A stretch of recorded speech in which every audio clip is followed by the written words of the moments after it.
नमस्कार मित्रों, आप सभी का स्वागत है विद्या भारती गुरुकुल में। चलिए तो आज की जो हम लोग शुरुआत करते हैं उसकी शुरुआत है क्रांतिकारी से। आप जानते होंगे कि हमारे देश में कुछ ऐसे आंदोलन हुए जिसको लेकर काफी लोग उसके ऊपर व्यंग करते हैं कि भाई क्रांतिकारियों का जो नेचर था वो बड़ा ही अद्भुत था। इनका कहना था कि खून का बदला खून, अगर उसने जान लिया तो हम भी जान लेंगे। तो देखना ये है कि भारत के राष्ट्रवादी आंदोलन में क्रांतिकारियों का क्या रोल रहा, किस तरह से देश के आजादी करने में अपनी अहम भूमिका निभाया, है ना। जैसे आप लोग कई बार मूवीज वगैरह देखते होंगे तो उसमें कुछ पुराने जो हीरो होते हैं उनका पीटने मारने का जो तरीका है वो बड़ा अलग होता था, है ना। जैसे मान लीजिए कि अगर मैं कहूँ कि अशोक कुमार का फिल्म, देवानंद का फिल्म, इसमें मारधार नहीं होता था। ऋषि कपूर का फिल्म मारधार नहीं होता था। लेकिन वही मिथुन चक्रवर्ती का फिल्म आ गया, अमिताभ बच्चन का आ गया, अक्षय कुमार का आ गया, थोड़ा एक्शन फिल्में आ गया।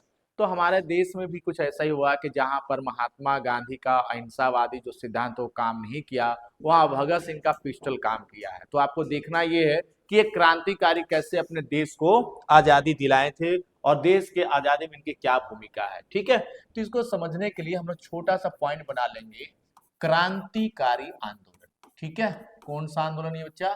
क्रांतिकारी आंदोलन। ये जो क्रांतिकारी आंदोलन है, सबसे पहले तो इसको समझ लेते हैं। अगर मैं आपसे ये कहूं कि क्रांतिकारी का क्या अर्थ होता है ना। तो क्रांतिकारी का सीधा मतलब ये है, जो भारतवर्ष में रहने वाले जो लोग थे, जो देश के आजादी के पहले की घटना था, इसका सीधा अर्थ ये था कि हिंसा के माध्यम से, किस माध्यम से? हिंसा के माध्यम से, हथियार के माध्यम से अपने देश को आजाद कराना चाहते थे। पिस्टल के दम पर, बम बारूद के दम पर देश को आजाद कराना चाहते थे।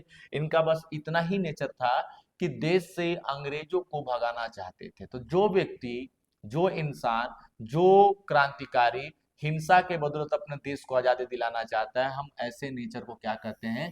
क्रांतिकारी बोलेंगे। ठीक है, तो ये जो आपका क्रांतिकारी आंदोलन है, इसको दो चरणों में बांट दिया गया। कितने चरणों में?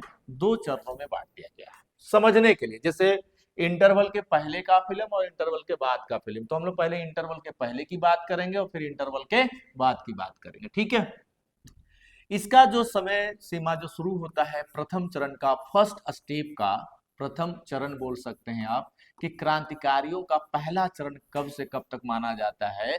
तो आप इसे कह सकते हैं कि 1889 से लेकर 1915 तक का जो एरिया है ये आपका प्रथम चरण का है। ठीक है, और हम लोग जब द्वितीय चरण की बात करते हैं, सेकंड स्टेप की बात करते हैं, द्वितीय चरण का सेकंड स्टेप का बात जब करते हैं, तो ये जो समय सीमा है आपका 1924 से लेकर 1935 तक बोल सकते हैं, या तक 1934 तक कह सकते हैं। ठीक है, ये आपके पास रहा। तो क्रांतिकारियों को समझने के लिए हम लोग कितने चरणों में बांट दिए? दो चरणों में बांटे हैं। प्रथम चरण है आपका 1889 से 1915 और सेकंड वाला है 1924 से 1934 तक का है। ठीक है, जब आपसे ये पूछा जाए कि प्रथम चरण में क्या हुआ, ऐसा किस तरह से किया गया, तो आप याद रखिए कि जो पहला चरण है, ठीक है, 1889 से लेकर 1915 के बीच की अगर हम लोग बात करें, तो हमारे देश में पहली बार क्रांतिकारी आंदोलन की शुरुआत कहां से हुआ था? ठीक है, किस देश से हुआ था, किस राज्य से हुआ था? तो भारत से तो जरूर हुआ, लेकिन किन किन राज्यों से हुआ है? तो पहली बार क्रांतिकारी सुगबुगाहट महाराष्ट्र से हुआ। आप जानते होंगे महाराष्ट्र को, जो आज के समय में एक प्रकार का फिल्म इंडस्ट्री का राज्य है ना, महाराष्ट्र से शुरू हुआ।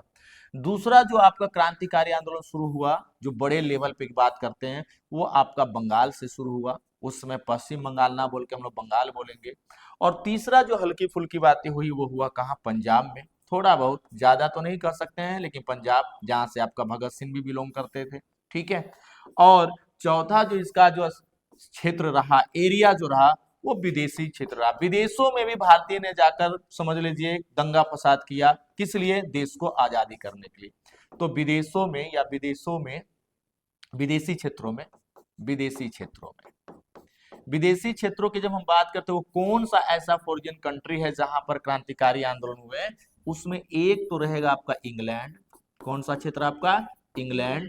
दूसरा क्षेत्र है आपके पास इंग्लैंड के अलावे एक आपका जर्मनी, वेरी गुड, और एक आपका है अमेरिका, जिसको हम यूएसए कहेंगे। इसका मतलब ये हुआ कि भारत में क्रांतिकारी जो आंदोलन हुआ वो महाराष्ट्र, बंगाल, पंजाब ही नहीं बल्कि विदेशों में भी हुआ, जैसे कि इंग्लैंड, जर्मनी और यूएसए। हम लोग सेकेंड वाला में बात करेंगे, लेकिन ये जरूरी है कि आखिर महाराष्ट्र में आंदोलन कैसे हुआ, किस प्रकार से हुआ। ठीक है, चलो यहां तक अगर आप समझ गए हैं तो थोड़ा आगे बढ़ते हैं। हाँ 34 इसको हम लोग कह सकते हैं, 34 यहां तक कम से कम काम करेंगे। ठीक है, चलो आगे बढ़ते हैं। अगर हम 34 की बात करते हैं तो थोड़ा आगे बढ़ जाते हैं कि आखिर में महाराष्ट्र में क्रांतिकारी आंदोलन कैसे हुआ।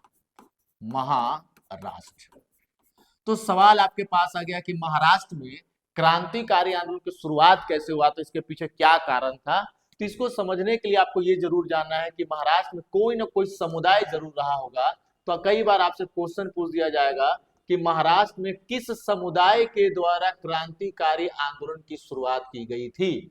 तो यह जो समुदाय था इसे हम लोग एक ब्राह्मण परिवार के रूप में जानते हैं, इसे बोलेंगे चित्पावन ब्राह्मण, चित्पावन ब्राह्मण।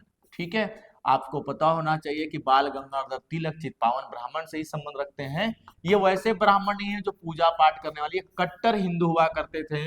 अपने जमीन के लिए वो अपने जमीन को मतलब अपनी माँ समझते थे, कट्टर होते थे। कट्टर का मतलब है हिंसा के रास्ते अपने देश को आजादी दिलाना चाहते थे। ठीक है, तो चित्पावन ब्राह्मण की जब हम बात करते हैं तो कई बार आपसे ये भी मिलेगा कि इस चित्पावन ब्राह्मण में कौन सा ऐसे नेता था जो क्रांतिकारी आंदोलन की शुरुआत किया। तो ऐसे में आपके पास मिलेंगे खास करके, एक है आपका चापेकर बंधु बोलते हैं इसको, क्या बोलेंगे इसको, चापेकर, चापेकर बंधु। अब चापेकर बंधु का मतलब, बंधु मतलब भाई, कौन कौन से ऐसे थे जो चापेकर बंधु के करीब थे या चापेकर बंधु में शामिल हैं। तो चापेकर बंधु में शामिल होने वाले एक व्यक्ति हैं बाल कृष्ण चापेकर, बाल कृष्ण चापेकर। ठीक है, बाल कृष्ण चापेकर। और एक व्यक्ति जो है महादेव चापेकर, महादेव चापेकर। इन्हीं को हम लोग कहते हैं चापेकर बंधु। ये दोनों ने मिलकर खास करके महाराष्ट्र में सबसे पहली बार क्रांतिकारी आंदोलन की शुरुआत किया था। बाल कृष्ण हरि चापेकर और एक कौन है, महादेव चापेकर। महादेव चापेकर को हम लोग विनायक के रूप में भी जानते हैं, खास करके दिनेश महादेव चापेकर भी कहते हैं। तो फिलहाल महादेव चापेकर के नाम से ही फेमस है, इनको याद रखिएगा। चलिए अगला सवाल ये हो जाता है कि चापेकर जो बंधु हैं, चापेकर बंधु, तो चापेकर बंधु ने पहली बार महाराष्ट्र के पुणे में, महाराष्ट्र के कहा, पुणे में एक संस्था बनाया युवाओं को ट्रेनिंग देने के लिए, युवाओं को शिक्षा देने के लिए, युवाओं को प्रशिक्षण देने के लिए। उस संस्था का नाम रखा गया व्यायामशाला। इसको क्या बोलते हैं, व्यायामशाला। देखने में तो लग रहा था कि ये एक्सरसाइज जैसे आज के समय जिम उम करने जाते हैं ना, उसी तरह का ये, इसका नाम क्या है, व्यायामशाला। और ये व्यायामशाला में क्या होता था, कहाँ इसको स्थापित किया गया था, तो स्थान जो था ये आपका था खास करके पुणे। पुणे में व्यायामशाला की क्या की गई, स्थापना की गई। पुणे बोल सकते हैं आप इसे। व्यायामशाला का उद्देश्य क्या था, क्या ऑब्जेक्टिव था इसका, क्यों बनाया गया था, तो युवाओं को प्रशिक्षण देना। युवाओं को क्या देना, प्रशिक्षण देना, ट्रेनिंग देना। किस चीज का, हथियार चलाने का, गोला बारूद चलाने का, बम बनाने का, ये ट्रेनिंग देते थे। अंग्रेजों को ऐसा लगा कि अरे यार ये तो इसमें तो लोग एक्सरसाइज करते हैं, लेकिन हमारे देश के लोग इसमें एक्सरसाइज ना करके बल्कि उसको ट्रेनिंग देते थे कि कैसे लड़ाई लड़ी जाती है, कैसे पिस्टल चलाया जाता है। किस शाला में किया जाता था, ये व्यायामशाला में। और व्यायामशाला जो है ये खास करके किनके द्वारा बनाया गया था, चापेकर बंधु के द्वारा, जिसको आप लोग खास करके बाल कृष्ण चापेकर के रूप में देखते हैं। ठीक है, अब अगला सवाल ये हो जाता है कि जब चापेकर बंधु ने ऐसा काम किया तो इन चापेकर बंधु के द्वारा एक घटना को अंजाम दिया गया, और वो घटना क्या था इसको थोड़ा समझ लेते हैं। तो मैं यहां लिख देता हूं आपको, चापेकर बंधु के द्वारा पहली बार, in the first time of Maharashtra, पहली बार महाराष्ट्र में क्रांतिकारी घटना घटी, क्रांतिकारी घटना घटी। सवाल यह है कि ये कौन सी घटना था भाई, तो एक अंग्रेज है, एक अंग्रेज को हम लोग बोल सकते हैं प्लेग कमिश्नर। आप लोग जानते होंगे प्लेग एक बीमारी का नाम है। प्लेग जो है एक बीमारी का नाम है जो चूहे के पिस्सुओं से फैलता है ना। तो ये जो आपका प्लेग जो बीमारी है, बड़ा खतरनाक बीमारी हुआ करता था। तो ये प्लेग कमिश्नर एक व्यक्ति था, इसका मतलब है इस पोस्ट पे था ये, जिसका काम होता था कि प्लेग जैसे बीमारियों को समाप्त करना। तो इसको कंट्रोल करने के लिए ये कहाँ से आया था, इंग्लैंड से आया था। तो प्लेग कमिश्नर का जो नाम था उसको हम लोग WC रैंडे, इसका नाम है WC रैंडे था। तो प्लेग कमिश्नर WC रैंडे एवं आइस्टन, ये बहुत इंपॉर्टेंट क्वेश्चन है, आइस्टन को गोली मार दिया गया, गोली मार दिया गया। एक्चुअली में WC रैंडे को मारने के लिए गए थे, इसके पीछे कारण क्या है। तो WC रैंडे जो है ये बहुत ही पावरफुल व्यक्ति था, ये प्लेग कमिश्नर के पोस्ट पे था। और ये करता क्या था, तो बंबई के जितने भी घर होते थे उसमें जाकर सर्चिंग करता था। कई बार इसने महिलाओं के साथ अभद्रता किया था। इस बात का पता किसको चला, चापेकर बंधु को। और चापेकर बंधु ने तय किया कि इस व्यक्ति को गोली मारना है, और ऐसे में WC रैंडे और आइस्टन पर गोली मार दिया गया। लेकिन इस घटना में आइस्टन मारा गया। कौन मारा गया भाई, आइस्टन मारा गया, मारा गया। अब सवाल यह है कि पहली बार इंडिया में किसी अंग्रेज अधिकारी पर गोली चलाया गया, और गोली चलाने वाले कौन थे, चापेकर बंधु। और यह घटना कहाँ हुआ था, महाराष्ट्र में। इसलिए ये कहा जाता है कि भारत में पहली बार क्रांतिकारी की शुरुआत कहाँ से हुई है, महाराष्ट्र से हुई है। महाराष्ट्र में गोली चलाने वाले कौन थे, चापेकर बंधु। इस घटना को देखकर ये कहा जाता है कि 1898 में चापेकर बंधु को फांसी की सजा दी गई, फांसी की सजा दी गई, ठीक है, फांसी की सजा दी गई। और इस घटना के बारे में बाल गंगाधर तिलक अपने अखबार, जिसको हम लोग केसरी कहते हैं, उस अखबार में इन्होंने छापा कि भाई शिवाजी के द्वारा अफजल खां की हत्या की गई है। शिवाजी किसको कहा गया, चापेकर बंधु को। अफजल खान किसको कहा गया, WC रैंडे, और किसको, आइस्टन को। तो अंग्रेजों को बड़ा बुरा लगा कि भाई हमारे व्यक्ति मारा गया, और ये उसकी तारीफ कर रहा है। और इस वजह से पहली बार जो बाल गंगाधर तिलक हैं, केसरी में अपने क्रांतिकारियों के बारे में लिखने के कारण इसको कौन सी सजा मिला, तो 6 वर्ष की सजा सुनाई गई। तो ये कहा जाता है कि बाल गंगाधर तिलक को पहली बार सजा किसके कारण मिला, तो केसरी जैसे अखबार में अंग्रेजों के खिलाफ लिखने के कारण मिला था, ठीक है। तो चापेकर बंधु महाराष्ट्र से रिलेटेड थे, और इन्होंने क्या किया कि एक प्रकार के आइस्टन और रैंडे नामक व्यक्ति पर गोली चलाया था। इसमें रैंडे नामक तो नहीं मरा था, लेकिन कौन मर गया था, आइस्टन मर गया था। इसको आपको याद रखना है, ठीक है। अब थोड़ा सा आगे बढ़ते हैं। मैंने आपको बोला कि एक क्रांतिकारी संगठन था व्यायामशाला, और ये जो व्यायामशाला था वो चापेकर बंधु का था। यही व्यायामशाला आगे जाकर एक छोटा सा क्रांतिकारी संस्था बना, जिसको बोलते थे मित्र मेला। क्या बोलते थे इसको, मित्र मेला। और मित्र मेला की जो स्थापना हुआ था, ये हुआ था आपको सन 1904 ईस्वी में। याद रखिएगा, सन 1904 ईस्वी में। मित्र मेला के जो संस्थापक थे, बहुत ही इंपॉर्टेंट क्वेश्चन है, कई बार डायरेक्ट आ जाता है। जो इसके संस्थापक थे, जो इसके फाउंडर थे, उस फाउंडर का क्या नाम था, उसका नाम था VD सावरकर, या बोल सकते हैं विनायक दामोदर सावरकर। VD सावरकर, सावरकर नाम था इनका, ठीक है, VD सावरकर। और जो VD सावरकर हैं, इसके अन्य भी बहुत सारे सदस्य थे।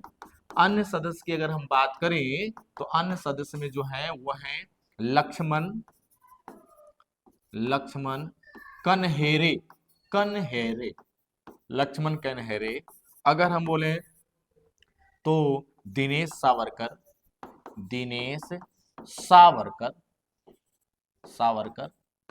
अगर हम लोग बात करें बालकृष्ण कर्वे, नाम है इनका बालकृष्ण कर्वे। ये बड़ा ही प्रसिद्ध सदस्य हैं, खास करके किस मेला के, मित्र मेला के। आपके दिमाग में आ रहा होगा कि ये मित्र मेला क्या है। जो व्यायामशाला था, इसी को कन्वर्ट कर दिया गया किस मेला में, मित्र मेला में। और इसकी स्थापना कब हुई थी, 1904 में। इसके संस्थापक की बात करें तो कौन थे? वीडी सावरकर। आगे बढ़ने से पहले यहाँ पर हम लोग थोड़ा जान जाते हैं कि कुछ एक और व्यक्ति हैं जिनका नाम है बाल गंगाधर तिलक। कई बार आपको बाल गंगाधर तिलक के बारे में जानना चाहिए। बाल गंगाधर तिलक कौन है भाई? तो बाल गंगाधर तिलक, इनको लोकमान्य भी कहा जाता है। तो कई बार आपसे पूछा जाता है कि बाल गंगाधर तिलक जो है इनको कुछ उपाधि मिला था। क्या मिला था इनको? उपाधि। उपाधि की जब हम लोग बात करते हैं तो एक उपाधि तो मिला था लोकमान्य का, लोकमान्य का। और दूसरे उपाधि आप लोग को लगभग लगभग नहीं पता है, ये याद रखिए कि इनको बादशाह भी बोला जाता था। क्या बोलते हैं इनको? बादशाह।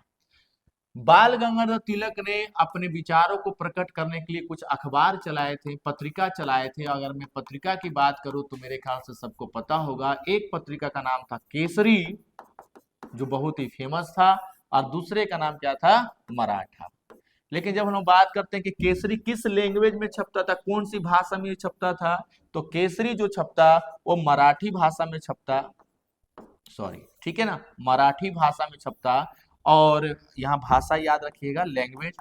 और मराठी जो छपता था वो इंग्लिश में छपते थे, इंग्लिश में, इंग्लिश में छपते थे, ठीक है। तो बाल गंगाधर तिलक की जब हम बात करते हैं तो कौन सा उपाधि मिला? लोकमान्य, बादशाह, और पत्रिका कौन सा? केसरी और मराठा। इन्होंने एक आंदोलन चलाया, इनके द्वारा जो आंदोलन खास करके चलाया गया है महाराष्ट्र में, वो आंदोलन का नाम क्या था? कर मत दो, डू नॉट गिव टैक्स बोल सकते हैं आप इसे, कर मत दो। कर का मतलब टैक्स होता है, और किसानों को उन्होंने बोला कि कोई भी टैक्स नहीं देगा, और भारत वहां के किसानों के द्वारा ये उपाधि दिया गया था जिसका नाम क्या था? लोकमान्य। तो अगर मैं आपसे ये कहूं कि बाल गंगाधर तिलक को लोकमान्य की उपाधि किसने दिया, तो महाराष्ट्र के किसानों ने दिया। कौन सा आंदोलन चलाए थे? कर मत दो, टैक्स को पे नहीं करना है, ठीक है। तो ये आंदोलन चलाया गया था।